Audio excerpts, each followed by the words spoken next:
사도행전 14장 23절에서 28절까지 말씀.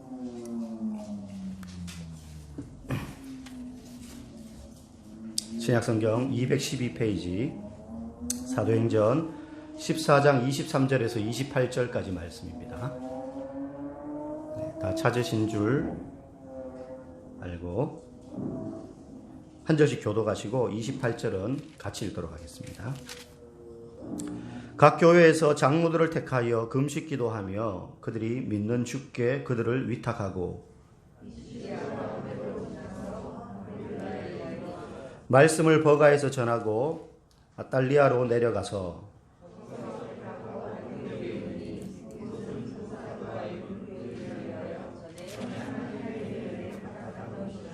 그들이 이르러 교회를 모아 하나님이 함께 행하신 모든 일과 이방인들에게 믿음의 문을 여신 것을 보고하고 제자들과 함께 오래 있으니라. 아멘. 주일마다 성도의 삶이라는 제목으로 시리즈로 지난주까지 이제 예배 기도 보다가 순종에 대해서 말씀을 들었는데 오늘은 조금 다르게 충성된 일꾼을 부르시다 라는 제목으로 함께 말씀을 듣기를 원합니다. 여러분, 우리 교회가 교파상 교단이 무슨 교인 줄 아십니까? 기독교요 이러면 조금 곤란하고 기독교 내에서 그렇죠, 장로교죠. 이 지역은 나사렛 성결교가 많습니다. 또 감리교도 아마 여러분 좀 있는 걸로 알고 있고, 장로교는 흔하지 않은데 다른 지역으로 가면 또 장로교가 많이 있습니다. 어쨌든 장로교라고 부릅니다. 장로교는 교인들이 장로를 선출하고 그 장로를 중심으로 여러 가지 일들을 해나갑니다. 그래서 장로님들은 교인들의 대표가 됩니다. 그러면 목사는 뭐냐? 목사는 교회의 대표라고 보통 이렇게 규정해서 이야기를 합니다. 성경상 장로에는 두 종류가 있습니다. 오늘날에는 장로, 목사 이렇게 따로 호칭이 되어 있지만 성경에 보면 장로나 감독이라는 말이 이렇게 혼용되어 사용되는데, 제가 이제 오늘 설교할 때 따로 감독이라고 말하지 않고 그냥 장로로 통일해서 이야기하도록 할게요. 성경에 나오는 장로, 그리고 그 성경에 나오는 장로를 토대로 해서 오늘날 장로라고 불려지는 목사와 우리가 요즘 알고 있는 장로, 이렇게 나누어지는 데는 기준이 있습니다. 하나는 치리권이 있는 장로입니다. 치리한다라는 건 성도들의 삶을 돌아보는 거예요. 성도들이 신앙생활을 잘 하도록 권면하고, 그래서 신방도 가고 권면도 하고 가서 기도도 해주고 하는 일을 집중적으로 하는, 그걸 이제 치리한다, 다스린다 이런 뜻이거든요. 그런 사람을 이제 장로라고 부릅니다. 그리고 또 하나의 장로가 있는데, 방금 말한 그런 치리권, 성도들이 신앙생활 잘 하도록 권면하고 기도하고 신방하는 일을 함과 동시에 말씀을 강단에서 설교할 수 있는 권한이 있는 장로, 이 사람이 오늘날 목사입니다. 그래서 넓은 의미로 보면 오늘날 교회의 목사와 장로나 다 장로라고 할 수 있습니다. 교회의 엘더 리더죠. 그런데 기능상 이렇게 장로와 목사로 나뉘어져 있는 거죠. 설교권이 더 있다는 거예요. 설교권, 장로들보다. 그래서 이 강대상이 신성하거나 특별하거나 이런 건 아니지만 적어도 설교를 하려면 목사의 허락이 없이는 설교를 할 수 없게 되어 있습니다. 그 사람이 전문적인 신학 교육을 받았느냐 안 받았느냐 이것도 중요하겠지만, 그것보다 목사의 위임을 받아서 이 사람이 허락을 받았다면 목사가 아니라도 설교할 수도 있습니다. 그런데 그 허락 없이는 함부로 설교할 수 없어요. 왜냐하면 그 권한을 성도들이 목사에게 위임을 해줬기 때문입니다. 그래서 목사의 상식과 신앙의 도리를 가지고 판단해서 세울 자를 세우는 거죠. 그래서 우리가 보통 교회에 보면 전도사님들이 있잖아요.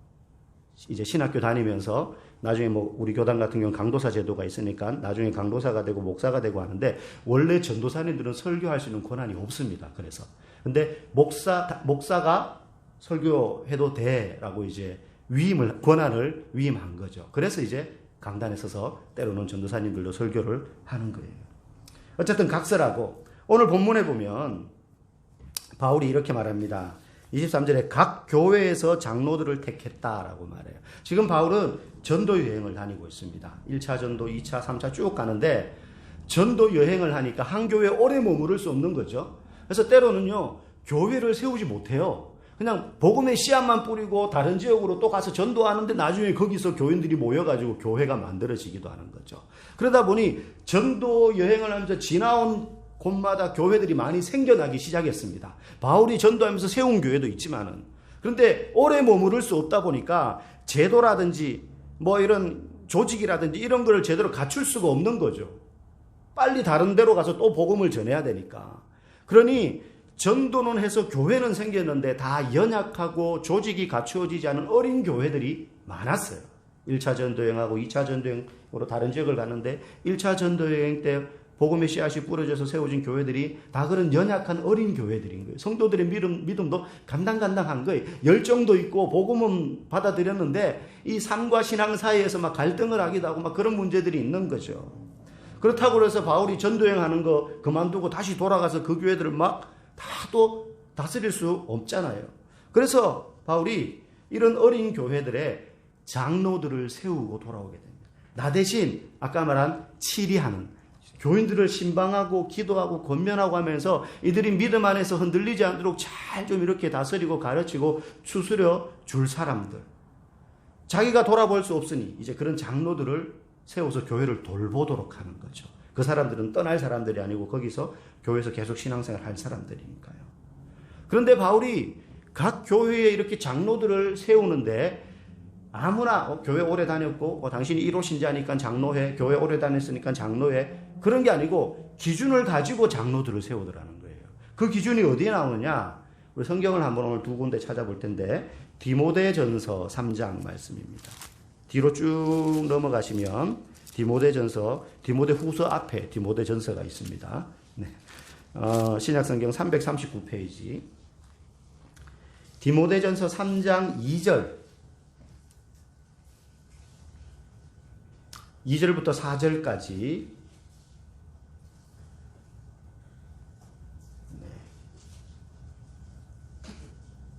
디모데전서 3장 2절에서 4절까지 우리 같이 한번 읽어보겠습니다. 시작.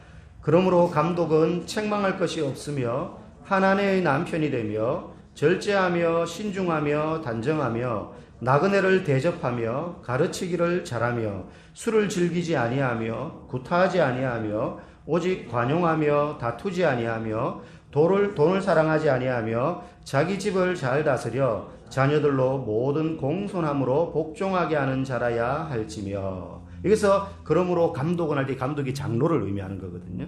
바울이 자기 대신 전도하면서 세웠던 교회들을 잘 다스릴 사람들. 아주 훌륭한 분들 아닙니까? 그죠? 여기 나오는 내용들 보니까 가정의 자녀들을 그렇게 공손함으로 복종하게 할 뿐만 아니라 나그네도 대접하고 술도 즐기지 않고 돈을 사랑하지 않고 뭐 다투지 않고 뭐 여러 가지 것들을 하지 말아야 될 것 쭉 말합니다. 여러분 어떻습니까? 이렇게 사실 자신들이 있으십니까 혹시?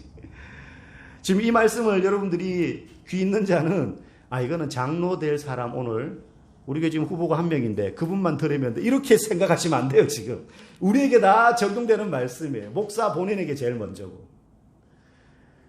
아주 훌륭한 어떤 인품과 덕망과 성품과 신앙의 기초를 갖춘 사람들을 장로로 세웠구나 하는 걸 우리가 직감적으로 알 수가 있습니다. 그런데 바울도 아까 말씀드린 의미에서 감독, 장로거든요. 사도기 때문에. 근데 이 글을 쓰는 장로인 바울 자기 자신에 대해서는 어떻게 평가하고 있는가? 디모데전서 우리 펴놨는데요. 1장으로 한번 돌아가 보겠습니다. 디모데전서 1장. 아까 방금 읽은 3장이고 1장으로 한번 가볼게요. 1장 13절에서 15절까지 같이 읽어보겠습니다. 시작. 회방자요 핍박자요 포행자였으나 도리어 긍휼을 입은 것은 내가 믿지 아니할 때에 알지 못하고 행하였습니다. 15절. 믿보다 모든 사람이 받을 만한 이 말이요 그리스도 예수께서 죄인을 구원하시려고 세상에 임하셨다 하였도다. 죄인 중에 내가 괴순이라. 아멘. 자, 지금 이건 바울이 자기 자신에 대해서 설명하는 거거든요. 앞에는 장로들은 이런 사람이어야 됩니다. 같은 장로에 해당되는 치리권과 강도권, 설교할 수 있는 권한을 가지고 있는 사도인 바울 자신에 대해서는 어떻게 표현합니까? 앞에 3장에서 장로, 감독에 대해서 감독은 이런 사람입니다라고 표현한 내용과 너무 거리가 멀어요. 너무 거리가 멀어요. 자기 자신에 대해서는 어떤 사람이라고 지금 이야기합니까? 나는 죄인 중에 괴수다.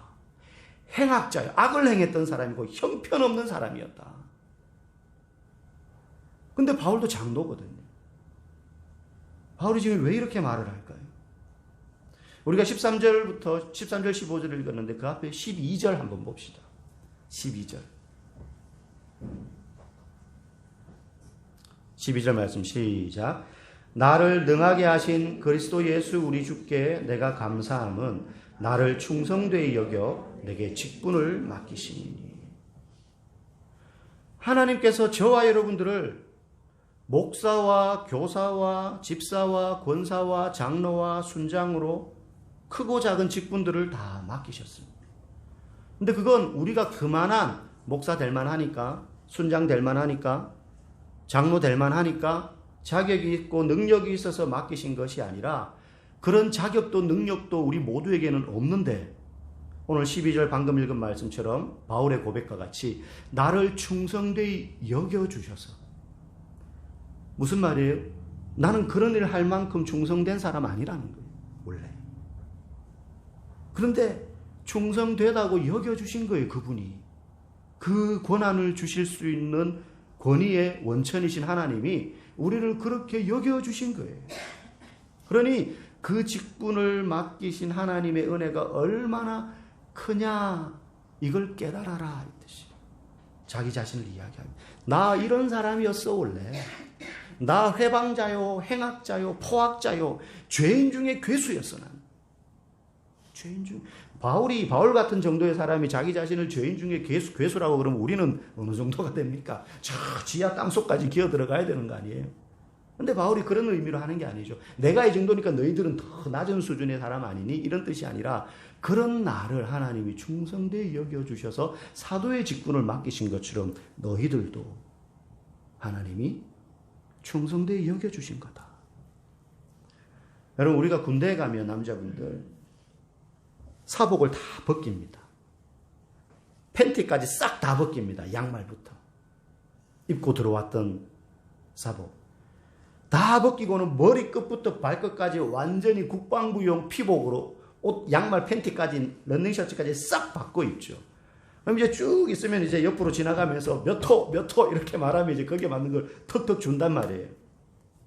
그리고 웬만하면 이건 기성복이 아니니까 조금 작거나 크거나 뭐 이렇게 해서 줘도 그냥 웬만하면 이제 헐렁해도 그냥 입는단 말이죠. 혁대 탁 졸라매고 해서. 근데 다른 뭐 옷이나 이런 거는 좀 크거나 사이즈가 안 맞아도 견딜 만한데 이 군화가 사이즈가 안 맞으면 진짜 힘들거든요. 이게 훈련을 하면서 뛰어다녀야 되니까 작거나 크거나 하면 이게 발이 다 까지고 제대로 훈련받기가 어려워요. 그래서 이제 신병이 쭉 받다가 군화를 이렇게 받았는데 신었는데 너무 이게 사이즈가 커. 그래서 이제 들고 가가지고 이거 저 신발 크게 안 맞습니다. 그러면 이렇게 뒤져보고 적당히 맞는 거 있으면 다행이에요. 그럼 이제 주죠. 맞는 거. 있는데도 안 주지는 않잖아요. 주는데 만약에 없어요. 그럼 어떻게 하는 줄 아세요? 군대에서. 야 기다려봐. 일단은 입고 나중에 오면은 줄게. 이렇게 할 수도 있는데 대부분 요즘은 그렇게 하겠죠. 근데 예전에는 군대가 어땠습니까? 야 임마 신발에다가 발 맞춰! 이래요. 그게 말이 됩니까? 다 큰 발을 줄이거나 늘리거나 할 수가 없잖아요. 근데 그게 앞으로 살아가며 그 군대에서 행하게 될 군생활의 기본 원리예요. 여러분 그렇지 않습니까? 군대 조직에다가 너를 맞추는 거지. 막 훈련하는데 신병이 이 훈련 너무 힘든데요. 그럼 너를 위한 맞춤 훈련을 따로 준비해서 이러지 않는단 말이죠. 단체 생활에서 규격화된 그냥 비슷한 수준의 군사훈련을 다 하는데 내가 못 따라가면 어떻게 해서든 네가 여기 맞춰야 되는 거지 너를 위한 맞춤훈련을 따로 준비해가지고 해줄게 이렇게 하지 않는단 말이죠. 신발에다 네 발 맞춰. 이게 군대 생활의 사상이요 다 적용되는 철학이 됩니다. 하나님께서 우리를 그리스도의 군사로 부르셨다고 성경은 말합니다. 근데 하나님이 우리를 부르실 때 우리가 자격이 있어서 훈련 다 받은 상태에서 딱 맞춰가지고 우리를 부르신 게 아니에요. 신병처럼 우리는 불림받는 거예요. 불러놓고 너는 장로, 너는 집사, 너는 목사, 너는 순장 불러놓고 너는 목사다워져야 돼 이제. 너는 이제 순장다워져야 돼. 너는 집사다워져야 된다 이제. 그러면서 거기에 맞추라는 거예요. 디모데전서 아까 읽은 3장에 장로는 이런 사람이다. 너 지금 그런 사람 아니야 솔직히. 너 앞으로 이런 사람이 돼야 된다. 그래서 에베소서 4장 1절에 보면 바울 사도가 이렇게 말합니다. 그러므로 주 안에서 갇힌 내가 너희를 권하노니 너희가 부르심을 입은 부름에 합당하게 행하여. 이 말은 이제 너희가 그리스도의 군사로 부르심을 받았으니 군사 되도록 훈련 받아야 된다 이 뜻이. 군사 되도록 훈련 받아야 된다.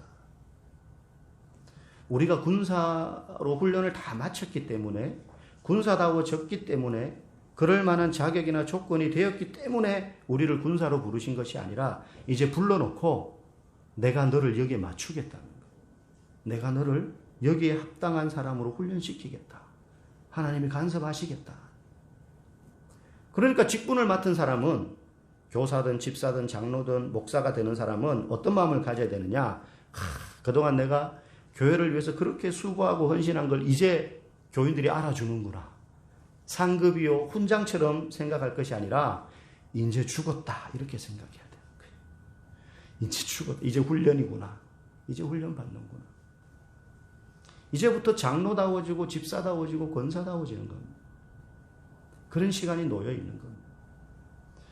이스라엘 백성들이 애굽에서 출애굽할 때 놀라운 구원으로 그들이 이끌림을 받았는데 그 목적이 노예에서 해방시켜주는 게 목적이 아니었습니다. 하나님을 예배하는 공동체가 되도록 하는 게 목적이었잖아요. 해방됐다 그래가지고 저절로 이들이 하나님을 예배하는 사람이 되었습니까? 아닙니다. 40년 동안 광야에서 혹독하게 훈련을 받았습니다. 그리고 나서 약속의 땅에 하나님이 집어넣으셨어요. 우리도 교회를 이루는 각자의 다 다른, 아까 우리가 기대 찬양 부른 것처럼 다 다르지만 우리가 부름받아서 한 몸 된 그리스도의 몸을 이루어 가는 사람들입니다. 그런데 거기에 우리 모두가 신앙의 수준이나 그릇이 되어서 부름받은 게 아닙니다. 천차만별이잖아요. 천차만별. 교회는 많은 믿음의 선배들, 예수 그리스도께서 본인이 먼저 그러셨지만 피 흘려 갖추고 사신 믿음의 영적 공동체입니다. 그것만 생각하면 자격 없고 능력 없고 기준에 미달하는 나 같은 아무 쓸모없는 인간도 하나님이 부르셔서 거룩한 그리스도의 몸을 이루어 가라라고 부르셨다는 것만으로도 얼마나 감사하고 부끄러운 일인지 몰라요. 나 정도 되니까 하나님이 부르셨지가 절대 아니라는 것입니다. 여러분, 너한테는 그렇게 안 보일지 몰라도 나는 나 자신을 알잖아요. 얼마나 게으르고 야비하고 이기적이고 얼마나 밴댕이 소갈딱지 같은 성품을 가진 사람인지. 나는 안단 말이에요. 내가 나를 그 정도로 아는데 나를 지으신 하나님은 나의 그 속에 있는 진짜 모습까지 너무 잘 알고 계시죠. 그런데도 부르셨다는 거예요. 그런데도. 그래서 바울이 말합니다. 내가 죄인 중에 괴수인데, 내가 행악자인데 하나님이 그런 나를 충성되이 여겨 사도로 세우셨다. 그래서 하나님께서 우리를 은혜와 긍휼 가운데 부르셔서 저와 여러분이 여기 서 있다는 사실을 절대 우리 모두가 잊어서는 안 될 줄 믿습니다. 고린도전서 4장 1절에 보면 바울이 그래서 하나님이 일꾼이 된 사람에게 이렇게 표현합니다. 사람이 마땅히 우리를 그리스도의 일꾼이요 하나님의 비밀을 맡은 자로 여길지어다. 맡은 자들에게 구할 것은 뭐라고요? 충성이니라. 여기서 기억할 게 그리스도의 일꾼이라는 단어와 충성이라는 단어예요. 일꾼은 충성하는 겁니다. 일꾼에게 필요한 건 충성하는 겁니다. 목사만이 일꾼이요 하나님 앞에 충성할 책임이 있는 게 아니라 우리 모두가 그렇습니다. 여러분들은 목사보다 교회에서 오래 있는 시간이 적습니다. 당연히 밖에서 생업에 종사하는 시간이 대부분 많습니다. 그러면 그곳에서 여러분들은 그리스도의 일꾼으로 충성해야 되는 겁니다. 사장 돈 벌어주기 위해서 충성하는 게 아니고 사업장 내가 확장하기 위해서 충성하는 게 아니고 내 사업장이라 할지라도 나는 그리스도의 일꾼으로서 여기서 주님께 충성해야 될 사람이라는 사실을 기억해야 되는 거예요. 여러분 여기서 에베소 4장 1절에서 일꾼, 그리스도의 일꾼 할 때 일꾼이라는 말이 휘페레타스라는 헬라어입니다. 휘페레타스라고 발음합니다. 그런데 이 휘페레타스는 휘포라는 단어와 에레소라는 두 단어가 합쳐져 있습니다. 휘포라는 단어는 무엇 아래에 이런 뜻이고요. 에레소라는 단어는요, 노졌다 이런 뜻이에요. 무엇 아래에서 노젓는 사람들. 그 당시에 누가, 그러니까 노젓는가 배죠, 배. 배 밑창에서 노젓는 일은 누가 했느냐? 노예들이 했어요, 노예들. 여러분 옛날에 배너 영화 보셨죠? 발목에 쇠사슬 다 채워놓고 그냥 안 보여요, 밖이. 그냥 노만 젓는 거예요. 그러면 그 앞에 누가 있습니까? 북치는 사람이 있잖아요. 그러면 이제 위에서는 막 전황 이제 막 시시각각으로 변하면 전령이 막 왔다 갔다 하면서 소리를 치거나 이렇게 신호를 주고받으면 그 약속된 신호에 따라서 전진해라, 멈춰라, 우회전해라, 좌회전해라, 뭐 뒤로 가라, 전성역으로 가라. 뭐 이런 이제 신호에 따라서 북을 친단 말이에요. 그럼 그 북소리에 따라서 노예들은 열심히 노졌습니다. 밖에 무슨 일이 벌어지고 있는지는 잘 몰라요. 안 보이니까. 그런데 막 노졌다가 노예 한 명이 저 뒤에서 쇠사슬 묶인 채로 일어나가지고 저기 북치는 분한테 저 아저씨 지금 이 배가 어디로 가고 있는 겁니까? 이렇게 물을 수 있습니까? 그 사람은 그냥 열심히 보이지도 않는데 노예로서 이 노젓는 것, 그게 자기가 할 수 있는 최선의 충성이에요. 그게 일꾼이라는 단어의 의미예요. 배 아래에서 노젓는 노예들. 바울이 에베소서에 말했습니다. 사람이 마땅히 우리를 그리스도의 일꾼이요. 물론 이 말이 너희는 노예야 이런 단어, 이런 의미로 쓰는 게 아니죠. 그와 같이 일하는 사람들이다. 우리 그리스도를 위하여. 그와 같이. 그런 사람들이 할 수 있는 최선의 충성은 열심히 노젓는 거예요. 도대체 이 배가 어디로 가는지, 여러분 우리의 인생길이 지금 어디로 향해서 가고 있는지, 이 문을 열고 나가면 무슨 일이 벌어질지 궁금하잖아요. 근데 압니까? 모르죠. 내년에 우리 가정이 어떻게 살아가게 될지 모르죠. 이 아이들이 커서 어떤 사람이 될지 모르잖아요. 그럼에도 불구하고 맡겨진 지금의 역할에 최선을 다하는 게 일꾼에게 부여된 유일한 사명입니다. 우리 모두가 사는 것이 바쁘고 힘듭니다. 열심히 삽니다. 그런데 그렇게 우리가 열심히 살고 일하는 게요, 굶어 죽을까 봐 열심히 하는 게 아니라 조금 더 잘 먹고 좀 더 편안하고 그렇게 살려고 열심히 하는 거지, 옛날처럼 무슨 굶어 죽거나 아니면 누가 예수 믿으면 죽이겠다고 핍박이라도 하거나 그러지 않잖아요. 생존을 위해서 우리가 지금 막 오늘 일 안 하면 내일 먹을 양식이 없어서 굶어 죽는다, 이런 극빈한 처지에 있는 사람들은 많지는 않습니다. 예수 믿는다는 이유로 여러분 직장에서 쫓겨나고 가족이 뿔뿔이 흩어져서 아버지는 감옥에 갇히고 엄마는 노예로 끌려가고 생이별하는 그런 인생 우리가 살고 있지 않지 않습니까? 아무리 우리가 사는 게 힘들다고 해도, 먹고 살기 때문에 바쁘다고 해도 우리가 신앙생활을 정말 편하게 하고 있는 것이 사실입니다. 제가 예전에 수원에서 부교육자로 사역할 때 교구에 몽골 이제 세댁이 있었어요. 저희 교구에. 몽골에서 한국인에게 시집 오신 분이죠. 근데 이분이 이제 첫째 애가 어린데 둘째를 또 임신해가지고 만상이 막 배가 막 그냥 남산만해졌어요. 그래서 제가 차량 운행하니까 힘들게 걸어오지 말고 그분 집에서 교회까지 먼 거리는 아니지만 애 데리고 기저귀 가방 들고 베일해가지고 힘들잖아요. 그래가지고 이제 차 운행하니까 들렸다가 올 테니까 몇 시에 나오세요. 교회차 타세요. 그렇게 이제 말씀을 드렸더니 이분이 이렇게 대답하는 거예요. 괜찮아요. 몽골에서는 3시간 걸어갔다가 2시간 예배드리고 3시간 걸어오면 하루가 다 간다는 거예요.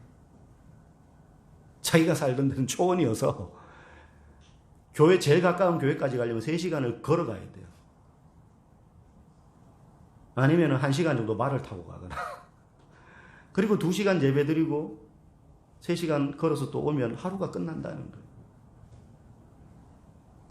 자기는 뭐 이렇고 막 배가 남산만하고 하지만 이 정도 걸어오는 거 아무것도 아니라는 거죠. 부끄러웠어요. 그거 생각하면 우리의 처지와 형편을 아무도 불평할 수 없어요. 우리는 멀다고 쉬고 춥다고 빠지고 바쁘다고 피곤하다고 약속 있다고 많은 경우 예배를 미룰 때가 있지 않습니까? 사실은 삶이 빡빡하고 힘든 건 맞지만 그것 때문이 아닙니다. 앞에 말씀드린 것처럼 우리의 믿음의 선배들은요, 지금과는 비교할 수 없는 극악한 상황에서도 충성된 일꾼으로 그리스도를 섬겼습니다. 어떻게 그럴 수 있었는가? 그 마음속에 자격 없는 나를 불러주신 하나님의 은혜가 얼마나 크고도 감사한 것인지에 대해서 감격해하고 그것을 기억하고 있었기 때문에. 여러분, 우리가 힘들 때 이겨낼 수 있는 건 과거에 내가 기쁘고 즐거웠을 때에 대한 어떤 기억이나 그런 것들이 있을 때 내가 이 어려움을 극복하고 나면 또 그와 같은 시절이 올 거야라는 희망을 가지기 때문 아니겠습니까? 우리 안에 그런 나를 불러주신 하나님의 은혜가 얼마나 크고 감사한지에 대한 기억과 감격이 있을 때 우리는 환경을 뛰어넘는 충성된 일꾼으로 살아갈 수 있는 줄 믿습니다. 그러므로 충성된 일꾼이 되려면 환경이 여유로워져, 내가 지금보다 시간이 좀 더 있고 더 건강해지고 더 삶이 풍요로워져야지 할 수 있는 것이 아니라 나를 일꾼으로 불러주신 하나님의 은혜가 내 안에 넘쳐날 때 내가 충성된 일꾼으로 살아갈 수 있게 되는 줄 믿습니다. 처음에 우리는 다 연약한 성도입니다. 후 불면 날아갈 것 같은 어린아이와 같은 믿음을 가진 사람입니다. 그러나 그런 우리를 불러주셔서 직분자로 삼으시사 훈련받게 하시고 또 그 과정을 지나가게 하실 때에 우리는 다 훌륭한 직분자요 충성된 일꾼이 되는 줄 믿습니다. 그런 저와 여러분들을 보실 때 그렇게 불러주신 하나님이 얼마나 뿌듯하고 기쁘시겠어요. 얼마나 뿌듯하고 기쁘시겠어요. 어린아이 같던 우리가 충성된 일꾼이 될 때 그 사람을 향한 하나님의 축복과 은혜가 얼마나 크고 대단하겠냐는 거예요.